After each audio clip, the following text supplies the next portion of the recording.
द्वारका नगरी अपनी भव्यता और वैभव के लिए प्रसिद्ध थी। भगवान श्री कृष्ण अपने राजमहल में बैठे धर्म और नीति की चर्चा कर रहे थे कि तभी द्वारपाल ने आकर निवेदन किया, प्रभु, एक रहस्यमय स्त्री राजमहल के द्वार पर खड़ी है।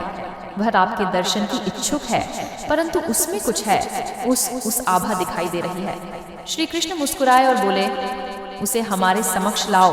कोई भी अतिथि द्वार पर प्रतीक्षा न करे। कुछ क्षणों बाद वह स्त्री दरबार में प्रविष्ट हुई। वह अत्यंत सुंदर थी। उसके लंबे काले बाल उसकी कमर तक लहराते थे। आंखें गहरी और सोहक थीं। उसके वस्त्र रत्नशित थे और उसकी पूरी देह से एक अद्भुत दिव्य आभा निकल रही थी। परंतु वहां उपस्थित सभी लोग उसके सौंदर्य में नहीं, बल्कि उसकी रहस्यमय उपस्थिति में उलझे थे। श्री कृष्ण ने उसकी ओर देखा और कोमल स्वर में पूछा, देवी, आपका स्वागत है। कृपया बताइए, कौन है आप और द्वारका में पधारने का क्या कारण है?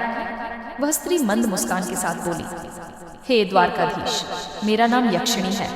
मैं एक अदृश्य लोक से आती हूँ। मैं कोई साधारण स्त्री नहीं हूँ, अपितु यक्षिणी हूँ, एक ऐसी शक्ति जो काल और भाग्य को प्रभावित कर सकती है।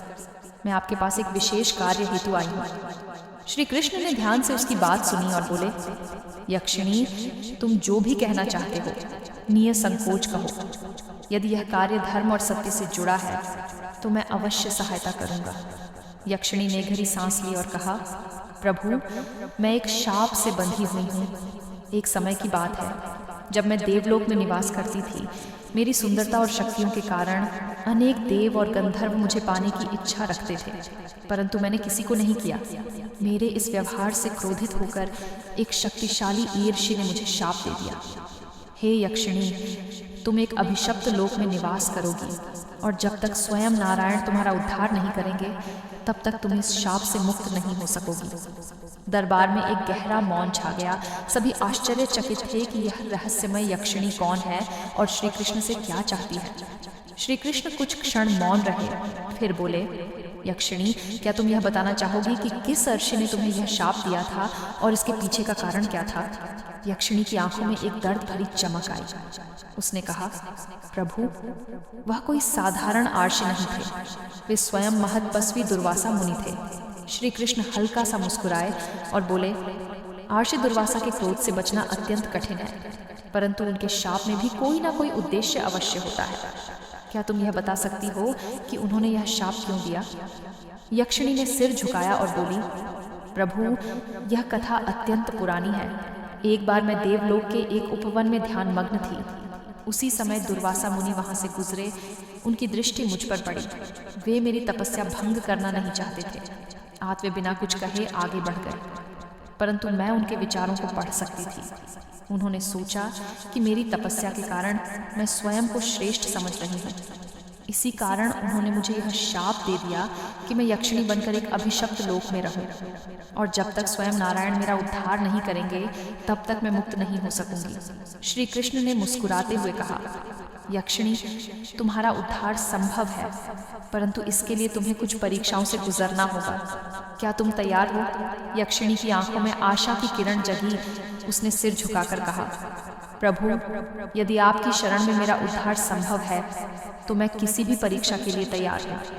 श्री कृष्ण ने उसकी ओर देखकर कहा, तो सुनो यक्षिणी, तुम्हें 3 कार्य करने होंगे। पहला, तुम्हें अपने भीतर के अहंकार को पूरी तरह त्यागना होगा।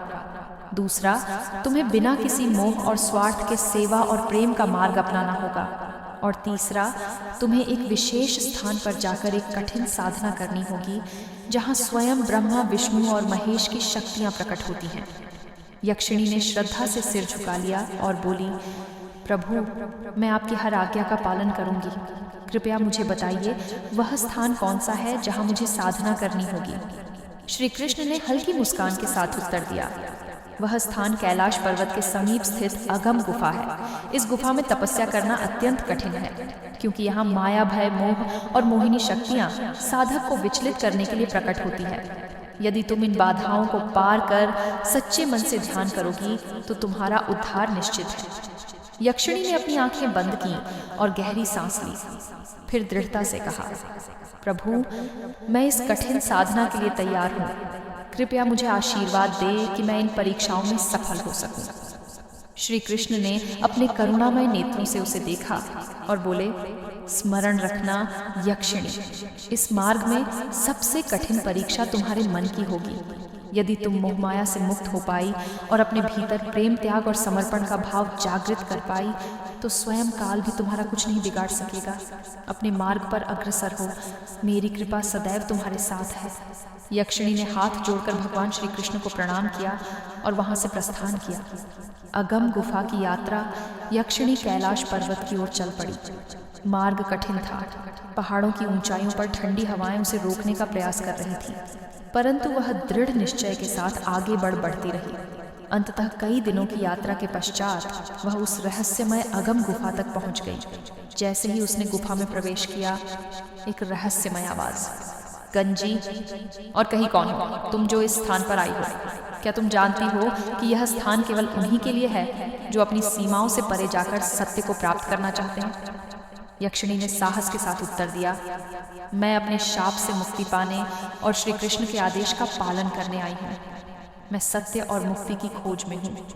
तभी गुफा के भीतर एक दिव्य प्रकाश प्रकट हुआ और 3 शक्तिशाली यक्ष वहां प्रकट हुए। उनमें से एक ने गंभीर स्वर में कहा, यदि तुम यहाँ आई हो तो तुम्हें हमारी 3 परीक्षाओं से गुजरना होगा। यदि तुम सफल हुई तो तुम इस गुफा से कभी बाहर नहीं जा पाओगी। यक्षिणी ने निडरता से उत्तर दिया, मैं प्रत्येक परीक्षा के लिए तैयार हूँ। बताइए, मेरी पहली परीक्षा क्या होगी? यक्ष मुस्कुराए और बोले, पहली परीक्षा यह है कि तुम अपने सबसे प्रिय मोह का त्याग कर सको। बताओ, तुम्हारे लिए सबसे प्रिय क्या है? ने कुछ क्षण विचार किया, फिर उत्तर दिया, मुझे मेरी दिव्य शक्तियों पर गर्व था जो अब तक मेरे साथ रही है। मैं उनका त्याग करने को तैयार हूँ। मुझे मेरी दिव्य शक्तियों पर गर्व था जो अब तक मेरे साथ रही है। मैं उनका त्याग करने को तैयार हूँ। यक्ष ने अपनी शक्ति से एक दिव्य दीपक जलाया और बोले, यदि यह सत्य है तो इस अग्नि में अपनी सभी शक्तियां समर्पित कर दो। यक्षिणी ने बिना किसी संकोच के अपनी दोनों हथेलियां सामने की अपनी सभी दिव्य शक्तियों का स्मरण किया और उन्हें अग्नि में अर्पित कर दिया। अचानक उसकी देह की चमक मंद पड़ गई। वह अब साधारण स्त्री जैसी दिखने लगी। यक्ष मुस्कुराए और बोले, तुमने पहली परीक्षा सफलतापूर्वक पार कर ली, अब दूसरी परीक्षा के लिए तैयार हो जाओ। यक्षिणी गहरी सांस लेकर बोली, बताइए, अगली परीक्षा क्या है? यक्ष ने गंभीर स्वर में कहा, दूसरी परीक्षा यह है कि तुम भय से मुक्त हो सको। इस गुफा में तुम्हारे सबसे बड़े भय का सामना करोगी। यदि तुम भयभीत हुई तो तुम यहीं रह जाओगी। यक्षिणी ने अपनी आंखें बंद कर ली और तैयार हो गई। तभी गुफा के भीतर अंधेरा छा गया और भयावह दृश्य प्रकट होने लगे। वहां अचानक आग भड़क उठी। राक्षस प्रकट हुए जिन्होंने भयानक अट्टहास किया। यक्षिणी ने अपनी आंखें खोली और देखा कि पूरे गुफा में आग लपटों की तरह उछल रही थी। उसके चारों ओर विकराल राक्षस प्रकट हो चुके थे। उनकी लाल जलती आंखें और भयावह अटस गुफा की दीवारों से टकराकर गूंज रहे थे। वे धीरे धीरे उसकी ओर बढ़ रहे थे। एक राक्षस गुर्राया और बोला, यक्षिणी, तुम इस परीक्षा में असफल हो जाओगी। कोई भी इस भय से मुक्त नहीं हो सकता। अब कोई श्री कृष्ण भी तुम्हें बचाने नहीं आएंगे। दूसरा राक्षस हंसते हुए बोला, यदि तुम अब भी चाहो तो पीछे हट सकती हो। बस इस गुफा से बाहर चली जाओ और हमेशा के लिए अभिशप्त जीवन जीती रहो। यक्षिणी ने अपनी सांसों को नियंत्रित किया। वह समझ गई कि यह केवल एक माया है जिसे उसकी परीक्षा के लिए रचा गया है। यदि वह डर गई तो यह परीक्षा असफल हो जाएगी और वह कभी मुक्ति नहीं पा सकेगी। उसने मन ही मन भगवान श्री कृष्ण का स्मरण किया और आंखें बंद कर ध्यान में लीन हो गई। धीरे धीरे उसके मन से डर हटने लगा। जैसे ही उसने पूर्णात्म विश्वास के साथ अपने भय को त्याग दिया, एक चमत्कार हुआ। चारों ओर की आग बुझ गई। राक्षसों का स्वर धीमा होने लगा और फिर वे धीरे धीरे अदृश्य हो गए। गुफा में पुनः प्रकाश फैल गया। यक्ष में से एक ने सराहना करते हुए कहा, तुमने अपनी दूसरी परीक्षा भी सफलतापूर्वक पार कर ली। यक्षिणी, अब अंतिम और सबसे कठिन परीक्षा का समय आ गया है। यक्षिणी ने आंखें खोली और गहरी सांस ली। उसने अपने भीतर शक्ति का संचार महसूस किया। अब वह पहले से अधिक आत्मविश्वास से भरी हुई थी। यक्ष ने गंभीर स्वर में कहा, तुम्हारी अंतिम परीक्षा त्याग की परीक्षा होगी।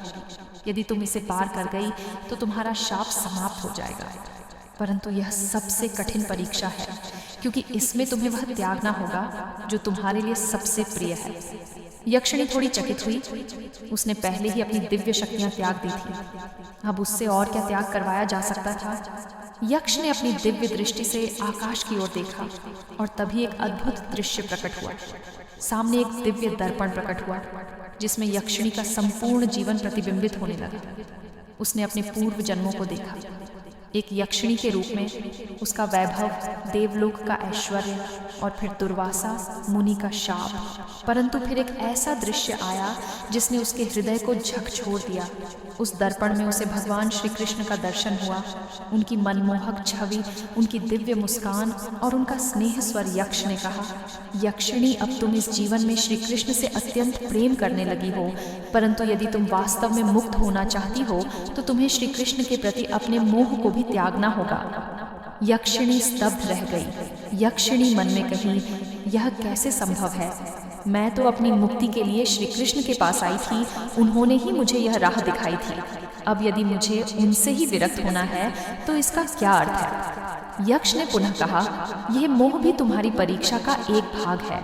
यदि तुम सच्चे अर्थों में मुक्त होना चाहती हो तो तुम्हें किसी भी प्रकार के बंधन से स्वयं को मुक्त करना होगा, चाहे वह प्रेम का ही क्यों ना हो। यक्षिणी के नेत्रों से आंसू छलक पड़े।